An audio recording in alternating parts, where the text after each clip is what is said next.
อันบัดนั่นบ่เว้าคันแม่นว่าโฮมกันเมียนนั่นก็สิมีอยู่วังอย่าเข้าล้านพุ่นแหละ แต่คูดบัดให้เขาอันใดฮะล้านกีบพุ่นแหละ ผู้นี้ฮะบ่ ฮะ ผู้นี้ฮะบ่ผู้โคยนะบ่ อันใด ผู้ก็โคยนะบ่โคยหลายๆแต่หลายๆคนนั่น กับมันหลายคนเลยแหล้วเว้าเนี่ยบ่ไปคูดให้ผู้เดียวในล้านหนึงมันก็บ่ว่าแล้วเจ้าก็ปานนั้นซื่อๆ ยันว่าขุดอยู่เลย ผู้นี้ก็ให้แน่ชาวพันธุ์ผู้นั้นก็ชามชิดผู้อันนั้นแหละเจ้าบ่จักคูเจ้าบ่จักเว้าบัดนี้เขาบ่มีนิดแต่บัดนี้คูดไปให้เขาแล้วคุยนํเขาธรรมดามันบัดไปให้นี่มันก็คันสิคุยแต่เฮาหลายมันก็สิบ่เบิดไว้ปานนั้นเนาะเล่ม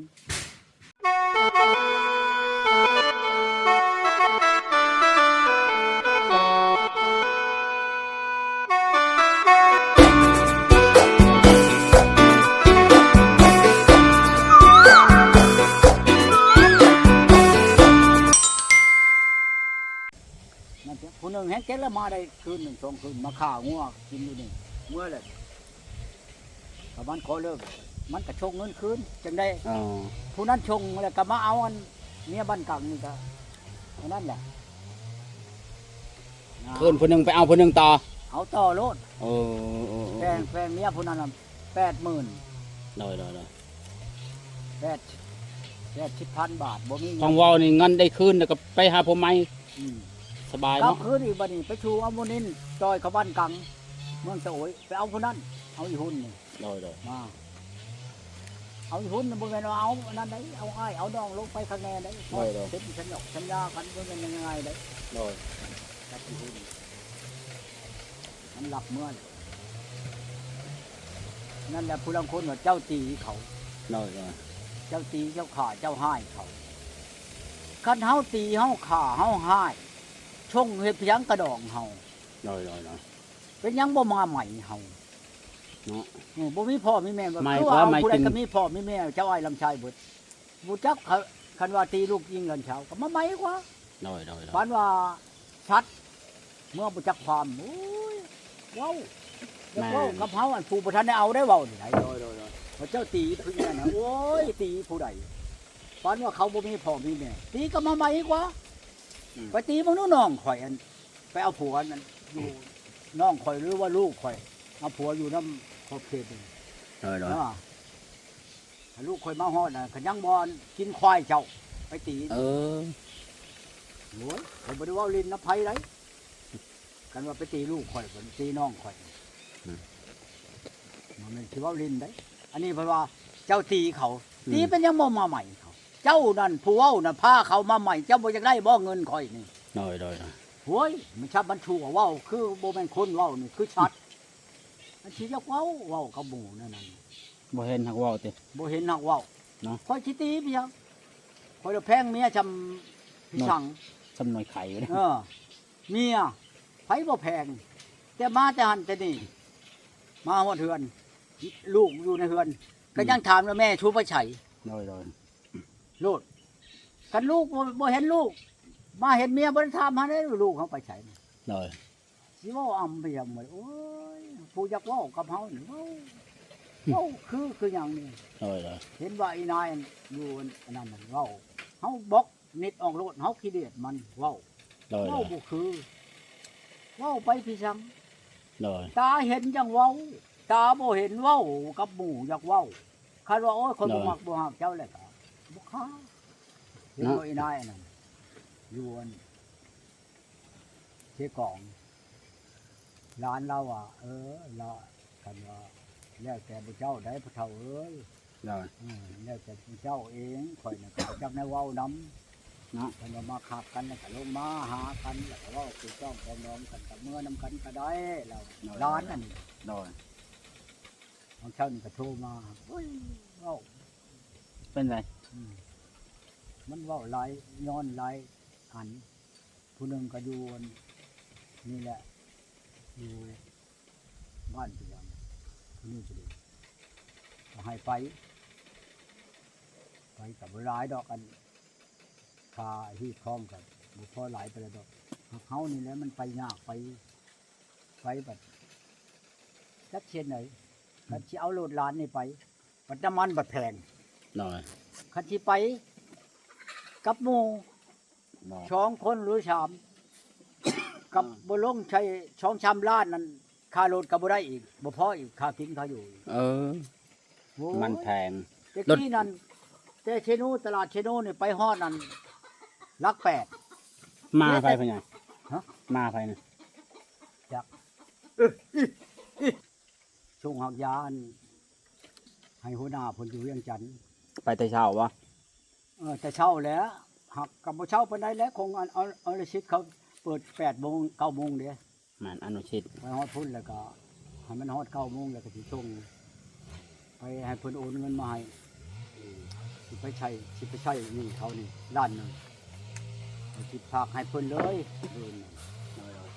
ฝากน้ำมันงาให้เท่านั้นอีกเท่านั้นก็เอาเครื่อง เสียค่าพักอะไรแบบนี้ หึ ค่าพักจะเสียเองว่าค่าพัก ไม่ใช่ ค่าพักเสียเงินอยู่บ่ เสียไปทางผู้นแหล้ว ไปเสียไปเอง เขาเสียเอาเองนั่นเถื่อเขาเสียก็ได้เขาเสียแล้วไปโทษพุ่นเขาก็ไม่ได้เสียแต่ห้อยแหละก็เขาเอาเงินเลยเขาก็เขาเอาเครื่องเลยเขาก็ทำเอาเงินกับบุหลายดอกชิดเช้าพัดกีบนี่นะเขาพากไปดีรวมที่หลายดอกเช้าไปห้างบ่เป็นห้างอันนั้นได้นี่เขาเอาพูดแต่น้อยอันนี้นะ ใช่ อันนี้แหละเอาพูดแต่น้อยเดี๋ยวนี้ก็อยู่เขาเช่าไปนี่แหละ มีลูกเจ้าคนไหม โว้ยลูกเขาที่ชามที่ชี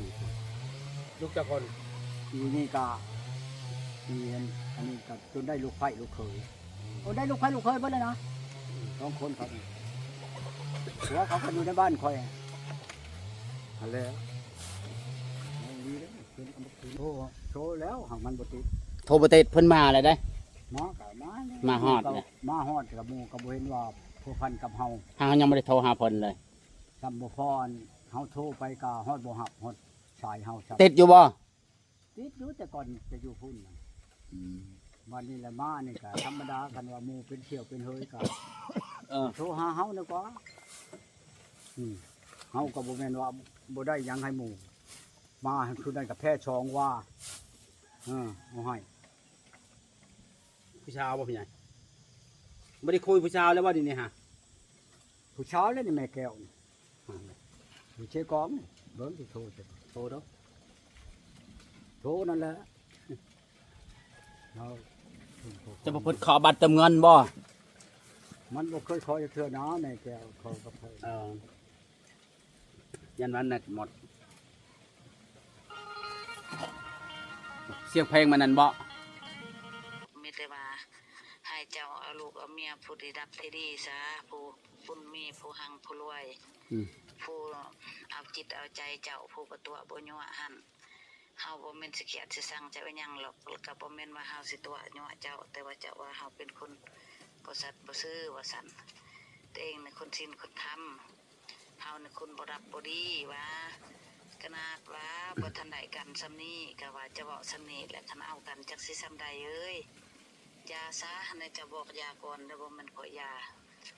มีแต่ว่านับถือกันก็ยามันแหละเป็นพี่เป็นน้องเป็นหมู่เป็นเพื่อนก็ได้บ่เป็นหยังเพราะว่าเจ้าอะเลิกลาก่อนเด้บ่แม่นค่อยเลิกลาก่อนลูกหลานก็มาเจ็บแสบค่อยแล้วเดียวนี่ย้อนจะเว้านํเขาหันแนวนั้น มันเป็น เป็นจังได๋ ล่มกันมาได้ตั้งแต่เดือน 1 ได้ เดือน 1 เดือน 2ล่มนั่นเดี๋ยวนี้นั่นคอยขอเฮ็ดเทือนซะก่อนเฮ็ดเทือนให้ลูกก่อน ได้ คอยสิขึ้นไปหาเจ้า ได้ อันหนึงอันสองมาแล้วบัดใกล้อันปอนบัตรเลือกผู้แทนนี่เด้เนาะ ได้ เนี่ยคอยขอซะก่อนเด้นี่นั่นปอนบัตรแล้วซะก่อนคนจังสิไป ได้ อย่างได้คนก็ไปคนบ่ตัวเจ้า ได้ คอยเว้าอีหลีนี่มาคอยก็เปิดให้เจ้าพังเดี๋ยวนี้ก็ได้ นี่นายนี่เว้านะบัดนี้แล้วปอนบัตร ได้ แล้วปนบัดแล้วโอ้ยคอย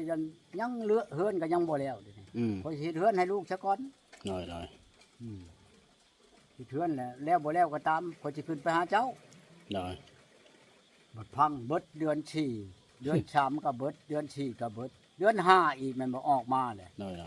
บัดนี้เดือน5ออกมาแล้วคอยวิทย์สงกรานต์นี่ซะก่อน น้อย ลูก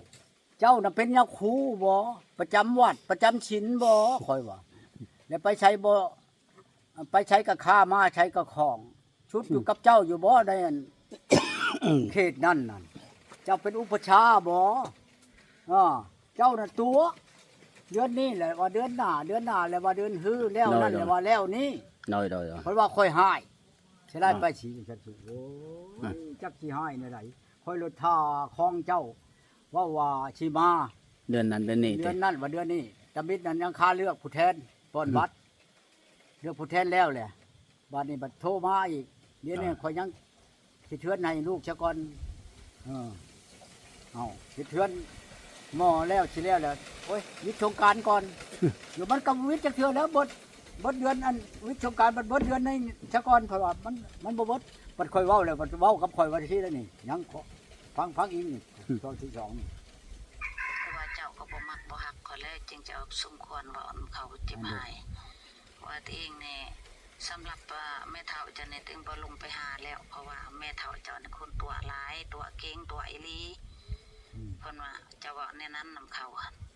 คันว่าคนอื่นเนี่ยถึงสิไปลงไปขอบัดแม่เฒ่าเจ้าเนี่ยถึงบ่ลงไปขอว่าซั่นมันคนขี้ตัว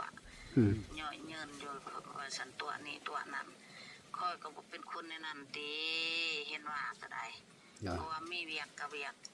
บ่มีเวียกกับว่าบ่มีเวียกแต่ว่ามีเวียกจะสิไปกับไปสิปะภาระให้ตัวเองใช้คนอื่นค่อยนึกคนผู้เดียวได้ค่อยคนทุกข์เพราะมันค่อยรวยคนรวยคือผู้อื่นหันแม่นอันนี้นี่จะว่าซ้ำนี่แหละโอ้ค่อยละคิดไปมาแล้วค่อยจนคิดน้ำตาไหลค่อยในมักผู้เดียวบ่แม่นจะมักคันจะมักจะต้องประสบหามาอยู่นำข่อยมาสอบมาถามข่อยไอ้นี่ถือว่าเจ้านี่บ่มักข่อยจะมักคนอื่นพุ่นแต่ว่าจะโผล่เว้าคือซื่อๆคันจะมักข่อยแท้จะต้องลงมาหามาขอข่อยตัวจริงให้ลูกให้หลานเห็นหน้าเห็นตาอันนี้ไปนัดว่าให้ข่อยนี่ไปอยู่ปากเซแล้วจึงให้ข่อยขึ้นไปหาเจ้าแล้วถึงสิลงมามันสิให้เจ้าเองเว้าเนาะสิขึ้นไปเลยสิไปหาเจ้า ท่านผู้ชายไปใส่ก็ไปโหดอันนี้ผู้หญิงลูกหลานก็บ่ปล่อยให้ไปแต่คันมันมักมันต้องมานี่ว่าซั่นอันนี้จะบ่มักติบ่รู้ว่าเขาซื่อๆแนวนี้แนวนั้นคำว่าจะมีบนหักจะมีบนมักจะมีผู้สิเอาจะบ่อึดบ่อยากคือจะว่าหั่นผู้สาวเด็กน้อยวัยรุ่นก็ยังมี15 16ปีอายุ20 30คือจะว่าหั่นเจ้านี่เฒ่าแล้วค่อยก็ว่าแล้วแต่เบื้องต้นเขาก็ว่าค่อยเฒ่าแม่นเขาว่าค่อยหนุ่มเขาก็ว่าค่อยเฒ่าค่อยถูกเด้อค่อยนี่คันว่าคนหนุ่มเอาได้คันว่าอันมีผู้ที่เสียฟังเด้อนี่เอาละบ่เมียเอาแต่ส่งข้าวนี่เด้อด้วยความคิดฮอดมันเว้า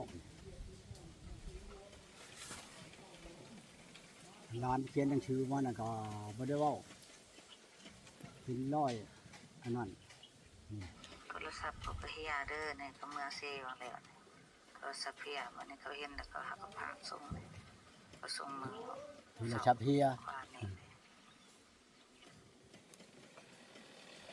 เมื่อเสียแต่วันทิพย์มีเบียกเลยก็เลยว่าโทรศัพท์วันเสียมันเฮียก็เห็นอยู่สิก่อนมันนี่ก็มาว่านี่นะเคยก็ส่งมาว่าทันได้แล้วอันนี้จะได้วิทย์เดือนนี้ก่อนตีจิไปวิทย์เดือนนี้จะสิไปหาไปเมื่อใดก็สิโทรดอกอันนี้มันเว้านะก็บ่ตัวดอกวิทย์เดือนนี้ชะก่อนสิไปหาเว้าเดือน4ได้นี่วิทย์เดือน4สิไปหาบัดนี้วิทย์เดือน4แล้วบัดเว้าแนวใหม่แล้วบัดนี้เปลี่ยนแนวใหม่ว่าโตนำบ่ได้เว้ายังเห็นจะโทรมาโทรศัพท์คนนี้มีแต่เด็กน้อยเอาไปเล่นมาล้านคนมาเอาไปเป็นขอญาติเพิ่นมันหายเดียวเลย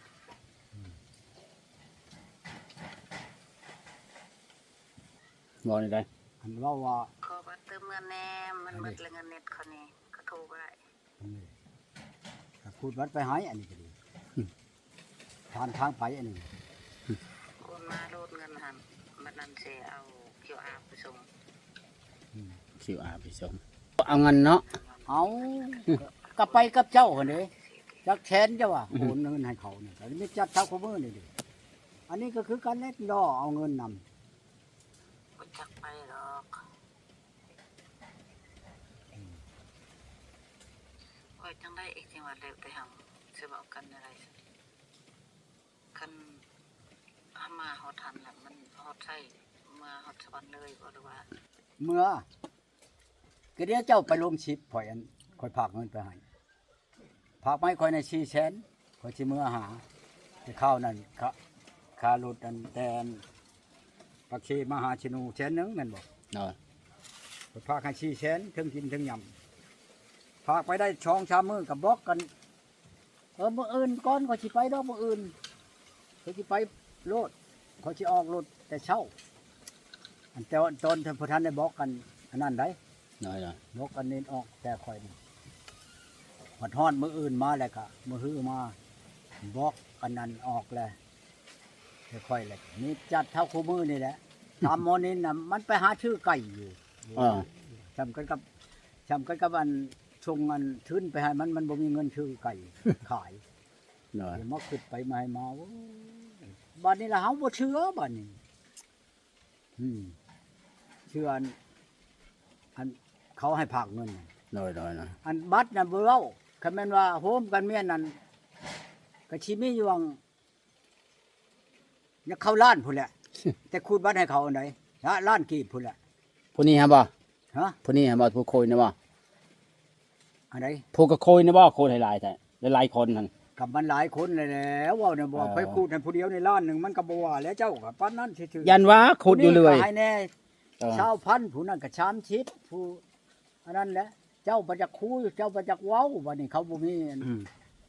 นิดแต่บัดนี้คูดไปให้เขาแล้วคุยนํเขาธรรมดามันบัดไปให้นี่มันก็คันสิคุยแต่เฮาหลายมันก็สิบ่เบิดไว้ปานนั้นเนาะเล่นมื้อหนึงมื้อสองมาแล้วก็เบิดแล้วโทรมาขออีก คือนี่แล้วนี่คุณบัดไม้แน่คุณบัดไม้แน่โอ้ยบัดนี้น้อยใจอยู่เฮาผู้จะคูดให้นี่ก็ดีน้อยใจน้ำหมู่ผู้อยากได้นะมันบ่ได้ ทั้งคือคนเห็นคนมางว่ะ เขามามั่งเถียงเขานี่เขาเรื่องว่าเขาคือบางนี้ว่านั่นก็ดี มางปวกกินว่ะยันปวกกินแล้วก็มาง